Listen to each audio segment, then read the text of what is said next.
Assalamualaikum, selamat pagi anak ibu semua. Kembali lagi bersama Ibu Dini. Ibu harap kamu semua dalam keadaan sehat dan juga kamu harus lebih semangat. Ibu Dini aja semangat, masa kamu nggak semangat ya? Jadi kamu harus semangat. Oke, hari ini kita akan belajar tentang reklame. Nah, jadi apa sih Bu reklame itu? Nah, jadi reklame itu berasal dari bahasa Spanyol. Re itu artinya berulang-ulang, kayak replay ya, berulang-ulang. Terus kalau klamo artinya seruan. Seruan itu maksudnya tuh ngomong tapi bersemangat. Kayak teriakan juga ya, seruan. Jadi reklame itu kalau dalam istilahnya itu artinya seruan yang berulang-ulang.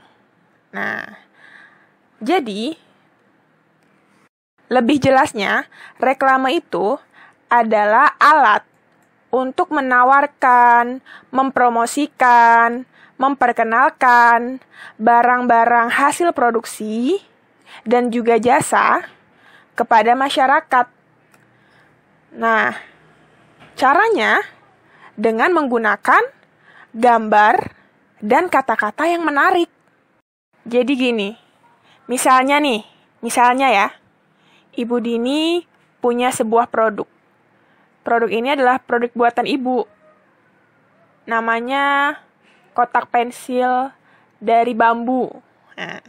Nah, ibu pengen menawarkan kan, mempromosikan, memperkenalkan barang ini kepada masyarakat.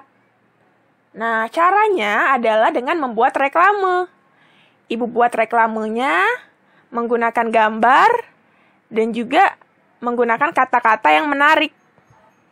Nah, dari contoh yang sudah Ibu berikan, kita bisa mengambil kesimpulan, kenapa sih orang-orang membuat reklame?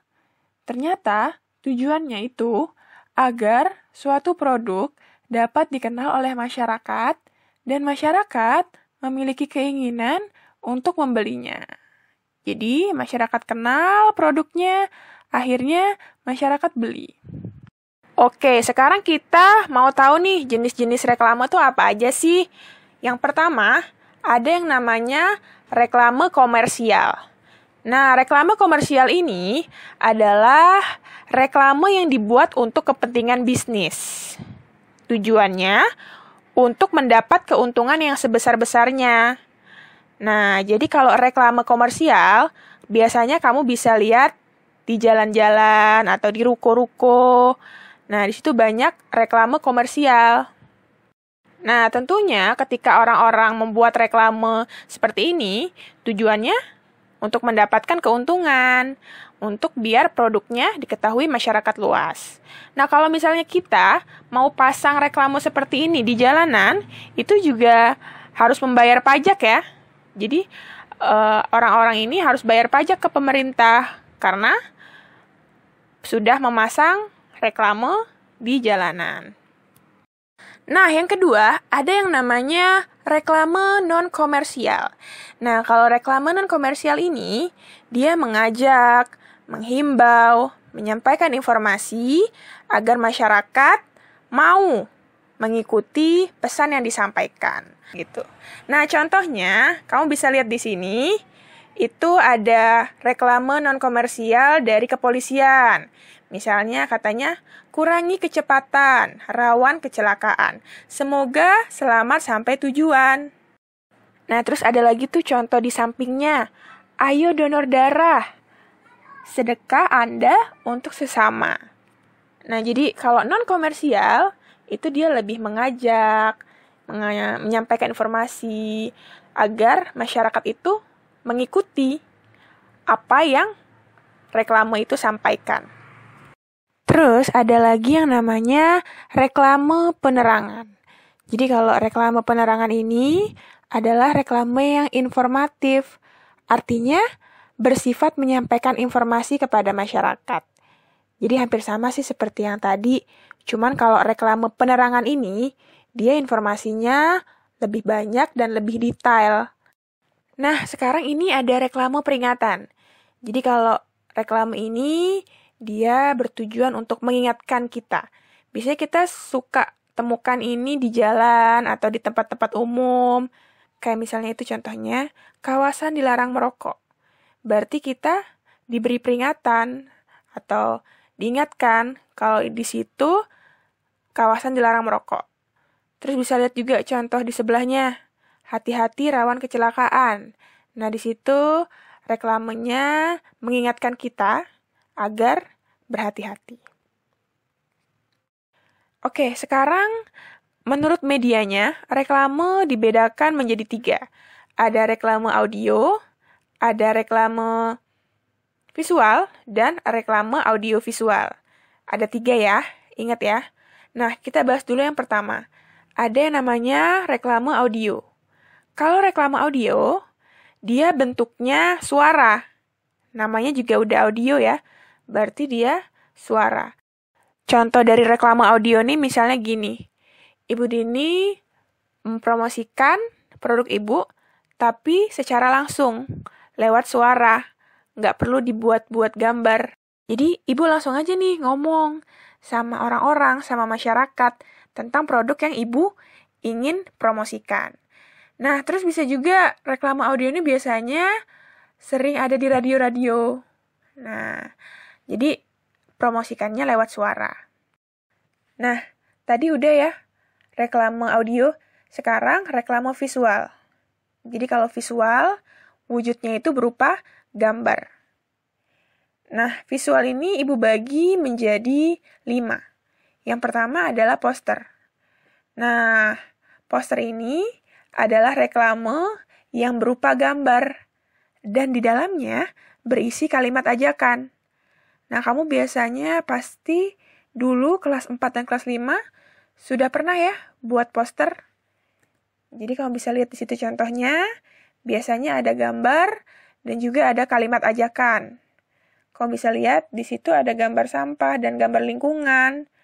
Terus ada kalimatnya, jagalah kebersihan, buanglah sampah pada tempatnya. Gitu ya. Lanjut, di situ ada spanduk. Nah, kamu biasanya sering lihat spanduk ini di toko-toko, di warung gitu ya. Itu contohnya warung nasi Bu Ani. Nah, jadi kalau spanduk itu dia berupa gambar, dalamnya ada tulisannya, terus dibuatnya di atas kain yang memanjang, biasanya panjang. Itu spanduk. Lanjut, di sini ada plakat. Lanjut, di sini ada logo. Nah, kalau logo ini berupa simbol atau lambang, biasanya sebuah perusahaan, baik itu perusahaan negeri ataupun swasta. Nah, kamu bisa lihat di sini ada logo Pertamina, logo Indosiar, logo KFC, dan masih banyak lagi logo yang lainnya. Terus ada papan nama. Nah, jadi papan nama ini juga merupakan reklame. Gitu deh, macam-macam reklame visual. Lanjut ya, kita ke reklame audiovisual. Nah, kalau audiovisual, dia gabungan dari audio dan visual.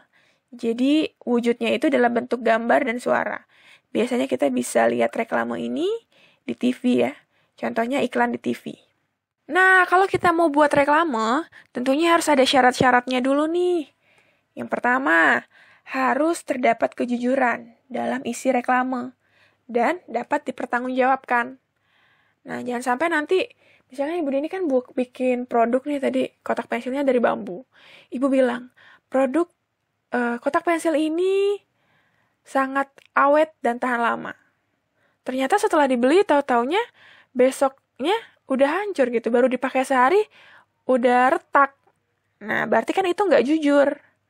Nah, jadi ketika kita membuat reklame, itu harus sesuai dengan kenyataan. Harus jujur, harus dapat dipertanggungjawabkan. Terus, kalau kita bikin reklame, bahasa atau tulisannya itu nggak usah terlalu panjang. Nah, gunakanlah kalimat yang singkat, padat, dan juga jelas. Terus, kalimatnya juga harus mudah dimengerti, ya. Jangan sampai menggunakan bahasa-bahasa yang susah dimengerti. Misalnya pakai bahasa singkat, bahasa gaul, itu kan nggak semua orang ngerti. Jadi, gunakanlah bahasa yang mudah dimengerti. Selain itu, reklame yang kamu buat hendaknya indah dan juga menarik gitu ya. Jadi bisa bermain dengan warna, Terus bisa menggunakan hiasan atau gambar-gambar yang menarik, biar orang tertarik untuk membacanya. Terus kamu juga bisa bikin reklame yang unik, yang beda dari yang lain. Agar reklame kamu dan produk kamu akan selalu diingat oleh orang-orang. Gitu ya. Oke deh, sekian pembelajaran kita hari ini. Semoga apa yang Ibu sampaikan itu bisa masuk ke dalam pikiran kamu. Terus kamu juga bisa ingat selalu apa yang Ibu katakan. Ibu sangat berharap kamu mengerjakan tugas dengan sungguh-sungguh. Dan juga Ibu berharap kamu bisa terus belajar walaupun dari jarak jauh ya. Terima kasih untuk perhatiannya. Kita ketemu lagi besok. See you!